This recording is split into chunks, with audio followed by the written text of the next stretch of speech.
Hello and welcome to Modeller's Monday Roundup, episode 15.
Hello and welcome back to the building of an RAF Kennedy diorama with Squadron 253 and their Hurricanes being the main squadron that the diorama is going to be based around.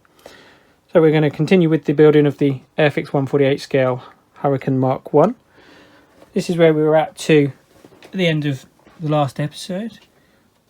I have glued the bits that were going on underneath, and as we're not going to have this one with a pilot in, this one's going on the ground being rearmed and refueled, we can move over to the next thing. And what I've done is, with all these bits on this page, the next stages, I have lined up the bits already cut out of the sprues, so I'm now going to get them glued onto this.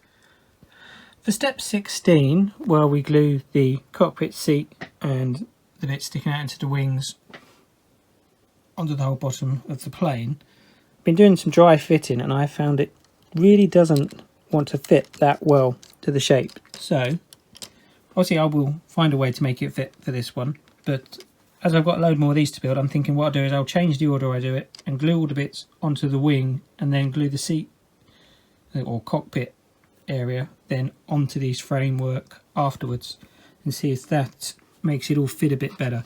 But I'm going to jerry rig a little thing using elastic bands and a few other bits of scrap wood that I have to make things to just hold everything in place while they dry, so that they'll be in the place where they're meant to be. But on the next one that I build, I'll have a go at doing it the other way around to see if it makes it an easier job at building the plane. Also, I'm going to do step 17 and 18, gluing these little clear components into their little holes first before I try and fit this all on. Otherwise it's going to be a little fiddly to get in. It'll be easier to do it like so beforehand, so I am going to move those steps ahead before I sort out fitting this down onto the lower part of the Hurricane. Oh, here we go, there's those steps now completed. I actually found in the end, once I'd glued all underneath where it was going to sit and up the sides of the bits that touched, I slowly worked it on from one end, and I found just by sitting, holding it like so, and with fingers from the other hand on the other side, and just holding it like that for probably about 5 minutes while I was watching a DVD researching of another upcoming project, that it seems to have taken into the right places we need. So it wasn't as bad as I was expecting, although still not a perfect fit to go on, but I managed to make it fit, so we can now move on to the next page. So I'm just going to again cut out all the bits. I'll then lay them out in order as they are in the instructions, and then I'll get them glued on and show you what that looks like. So we've finished now building the next page's worth of bits, the guns in the left wing. The guns themselves were very fiddly to fit in, but I figured out a way that worked quite well. What I did was I applied the glue into the hole where the barrel went, and then the little dab down on the bar where the back of the gun seated, and then I fed the barrel into the hole so the glue helped grip the gun, which then gave me enough sort of leverage, as it were, to be able to let go and then just twist it as need be and push down into the little gap for it in the bar. They seem to then go on quite well. So once I'd figured that out with the first one, the other three were quite simple to put in. So that's that page done for that wing. So now we repeat the process on the other side. So having now finished the next step, doing the guns on the other wing, I've also moved on to gluing the first of the top halves of the wings on. And as you can see, I'm using an elastic band to hold it nicely down while the glue dries. As you can see, it's trying to lift. So I'm holding it down with elastic bands where it was being a bit problematic, but the rest of the wing seems to be holding. I'm not too worried if it's a little bit of lift, because I can use some filler, or the paint might even just cover that tiny gap come the end, if when I glue the body down it doesn't squeeze that down anyway. So we'll see when we get to that step, but if there is that gap I can solve it later on. But elastic bands, very useful things when doing bits like this, so I can hold that together and just leave it to dry. So while that's doing that, I will glue the next wing on. In dry fitting the top of the next wing, as you can see, it's leaving quite a big gap due to the internal bits here sitting a little too high, and they are glued right down. So what I'm going to do, I'm going to take a file first and just reduce the height of that. I did think about trying to use a knife, but I thought I might damage too much, so I'm going to spend some time carefully filing and then constantly every now and then try and see if I've removed enough to get rid of that gap that's just holding the front of the wing up in the air. I don't think I need too much to make that drop down where we need it to be to match the other side. So I will file this bit and then show you if it worked. So after a little bit of filing, it's definitely getting closer. You can see I've been doing that. So just using the little file I've got, needle file, in the pack of little needle file set I have, and I'll just remove a bit more and then I'll try again. So after another load of filing down, I have now done a dry fit, which I was quite happy with. So I've now glued it on, and again using the elastic band to hold it in place. This time the band's really obviously helping me out, because it still, when just held there, wanted to lift off.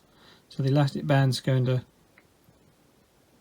hold that in place for me and I'll probably leave it overnight now and come back to it tomorrow, but you guys will obviously see it coming up next. So the front's not looking too bad now, so that little gap might be hidden just by the paint alone. No filler might not actually be required. The back, however, is still, you can see, got a bit of a gap, so I'm going to apply some glue in there and then weight it down. So I've removed already the seat out and the top of the control stick, put them in the box there, and I'll probably remove this back plate, because then I can rest something on that frame to put across there to push down on maybe a little piece of wood or something I'll put on there, just so there's good pressure down to see if that will glue. So that is what I am going to do next, and then we'll come back to that and show you how that worked on next week's episode, because we'll end the Hurricane build here for now, and then I will show you in this episode the progress on the plans for the actual airfield for the aircraft, because by the time this is going out we would have been to Kenley Airfield. In fact, you might have even seen that in last week's episode, so we can go over what was discussed and the plans and things with the people there. So I will have that coming up.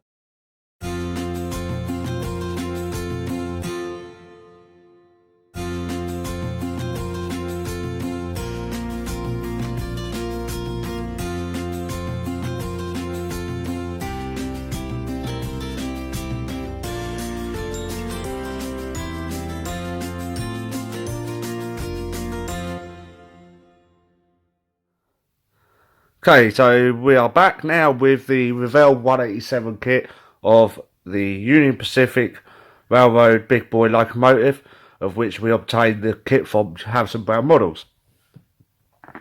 So we finished off last time after just installing the cab controls into the locomotive body. Next, we're going to actually do some extra work. I just don't like the way the windows are on the sides.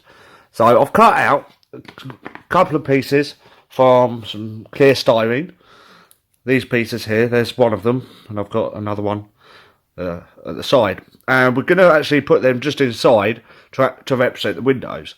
Ideally, I would also have liked to have done the front two. However, there's not enough space to actually get my big fat horrid fingers inside without causing damage to put any in. So we're just going to worry about the two side ones for now.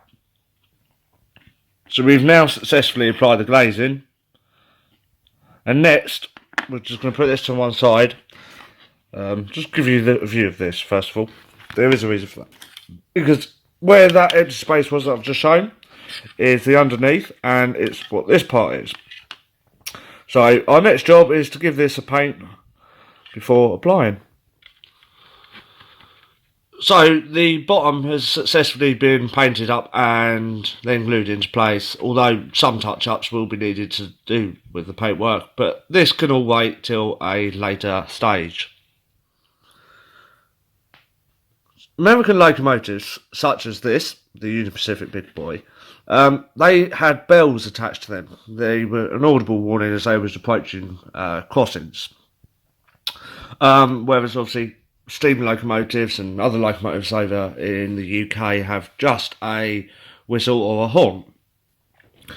The actual whistle itself will be in this front area, but before we actually attach the whistle, the bell, we have a housing plate, which is this part here, which will be attached into place first, but prior to that, painted Humboldt 56 and an aluminium colour.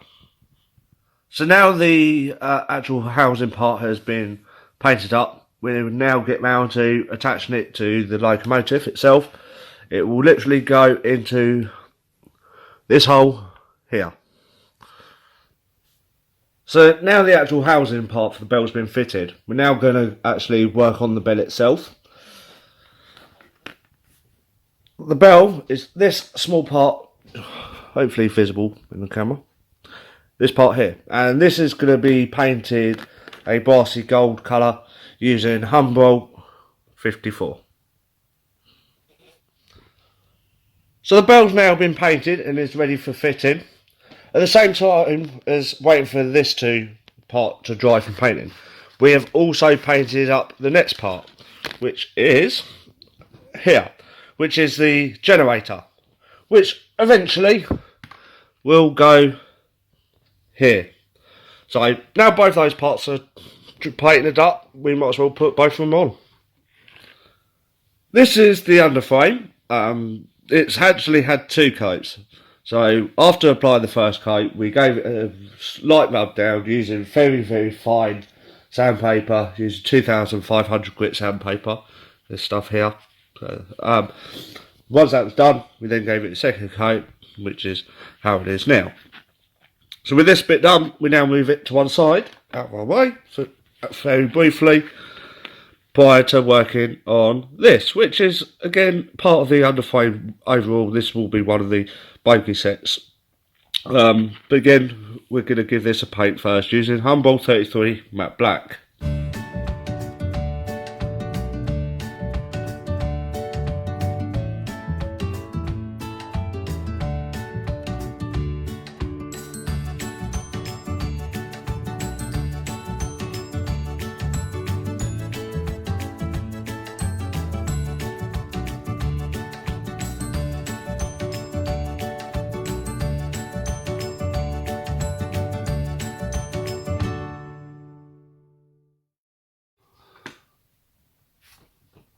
So this bogey is now completed, and we're going to get ready to attach it to the underframe. This part doesn't get glued in, it literally just fits into place onto this part. So we literally just attach it in there like so.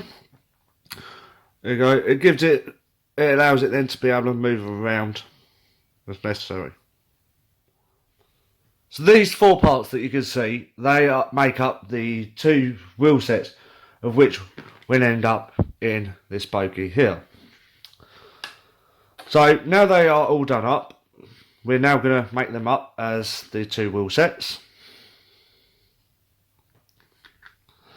So first of all, we take the big part here, and obviously we then use the small part which we've already taken off the sprue. We'll just grab our side cutters.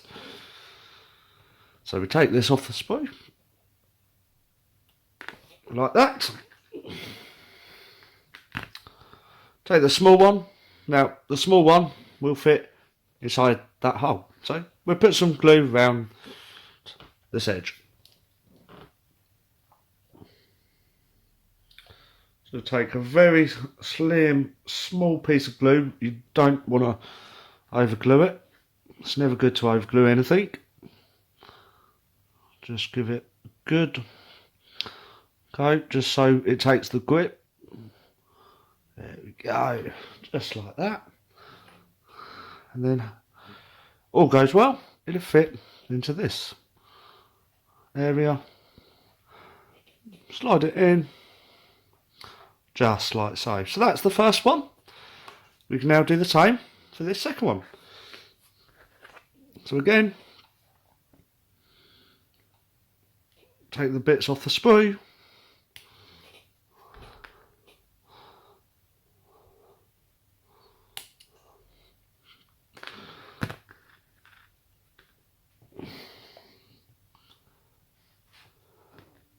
Bit of glue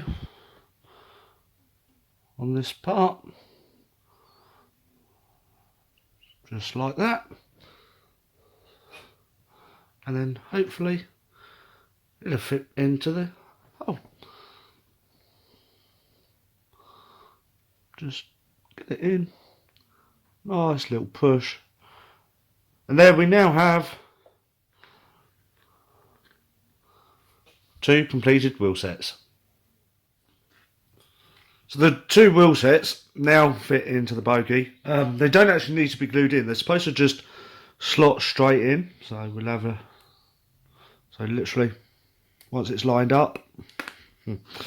Okay.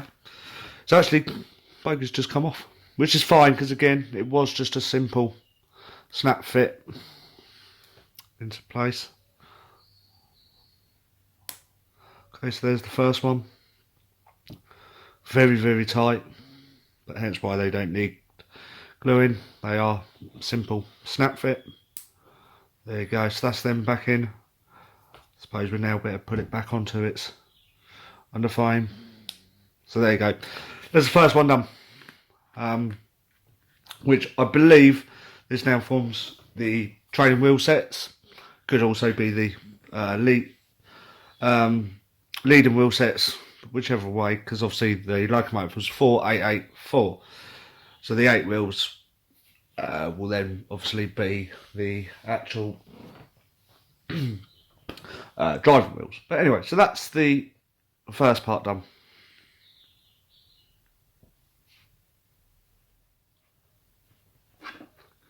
So this is where we're at with the locomotive, and obviously starting in the underframe. That's where we're going to leave it this time round, and when you come back we'll continue with the rest of the construction.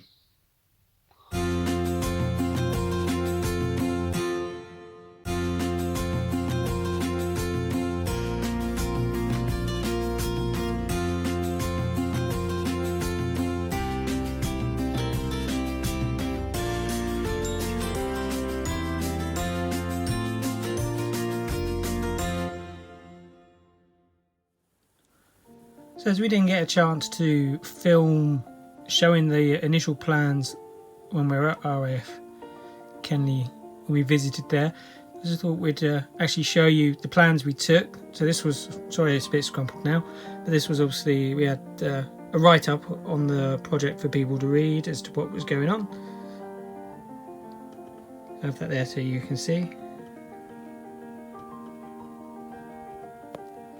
yeah, so what I did was I had drawn version 1 of the east side of the airfield out in 1:600 scale using these little 1:600 planes I've got. I think they're fulmars and skewers from an Art Royal project that will be coming up.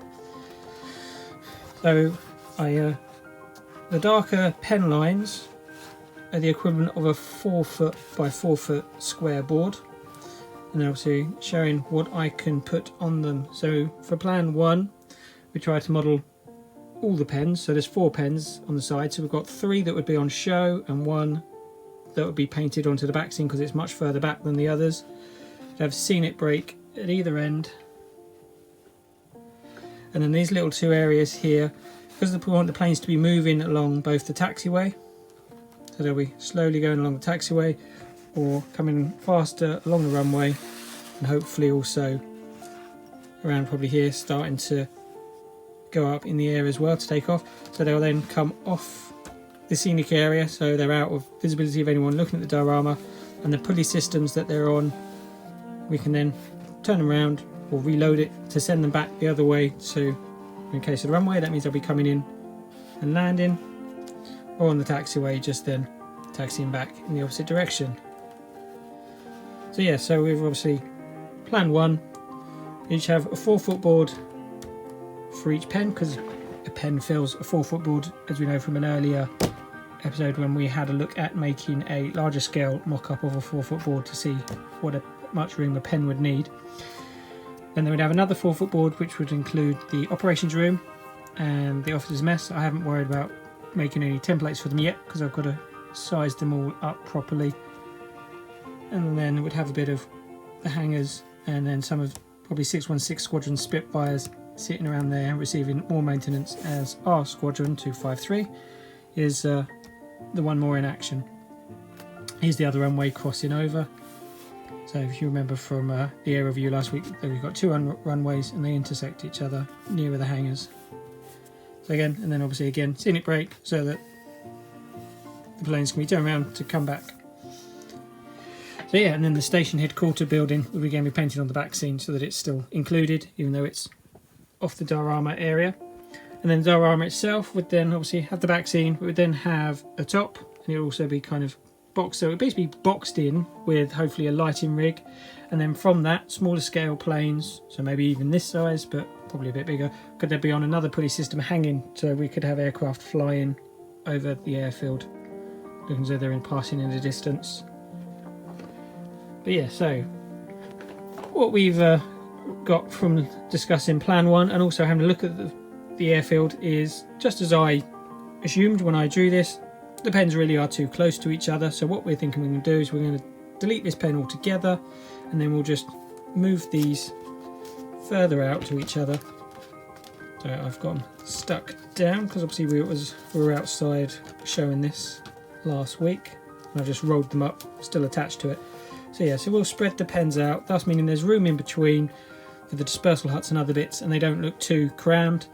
And also from our visit, if you watched it in last week's video, when we were on the runway, you couldn't really see the pens, they're quite a distance away. So what I'm thinking is, because the pulley systems obviously are to the front, one on here, if I actually made this board, made the diorama 6 foot deep, then we can have a 3 foot board with the 1 pulley system for the runway, and then the taxiway will then be on the next 3 foot going across the front of the pens. So that's what I'm going to start drawing now for plan 2, which we will then show you maybe next week, or if not the week after, once it's all done and I've had a play, or might even be on version 3 by then. But this is why I like to draw everything out first to scale, so you can see, size it up, get the feel of it.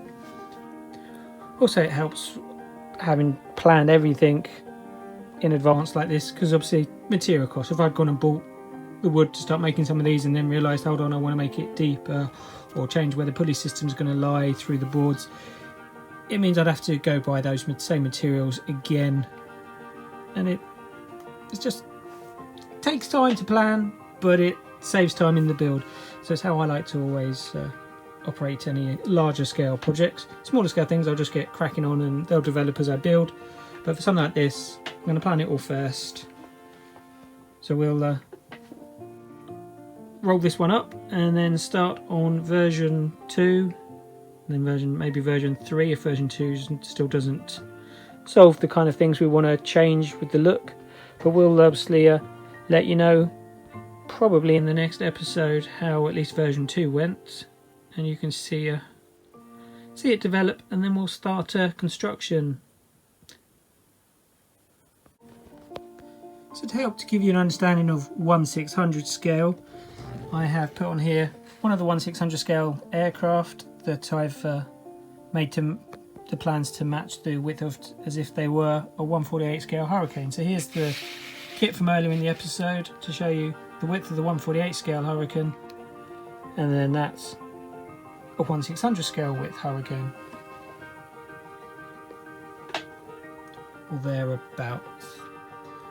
And obviously here it helps show the size of what a board will be. So there's the Hurricane, there's our Hurricane, so there'll be 2 of these plus width of probably about another 1 or so when you add in those other bits as well. So we'll get cracking with plan 2, carry on building with this, and hopefully bring you updates on both next week, and then we can start seeing some construction of the airfield for the aircraft being built to sit on.